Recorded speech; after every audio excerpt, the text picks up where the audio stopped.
Fresh প্রপার্টিতে সকলকে স্বাগত। আজ আমরা পৌঁছে গেছি কলকাতার খুব কাছে সোনারপুর জংশন থেকে কম বেশি 5 কিলোমিটার দূরত্বে।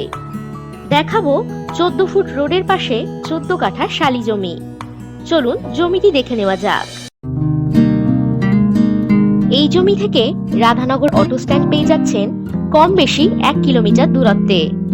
আরো পাচ্ছেন কম বেশি 3 কিলোমিটার দূরত্বে আরাপাজ মোড়। এই জমি থেকে কবি সুভাষ মেট্রো স্টেশন পেয়ে যাচ্ছেন কম বেশি 8 কিলোমিটার দূরত্বে এবং গড়িয়া রেলওয়ে স্টেশন পাচ্ছেন কম বেশি 7.5 কিলোমিটার দূরত্বে। হাতের নাগালে পেয়ে যাচ্ছেন দাড়িগাছি অটো স্ট্যান্ড, বাজার, স্কুল ইত্যাদি সমস্ত সুযোগ সুবিধা। এই জমির দাম সেটিও খুবই সস্তা। জমিটির দাম জানতে এখনই হোয়াটসঅ্যাপ করুন 9073145145 এই নম্বরে।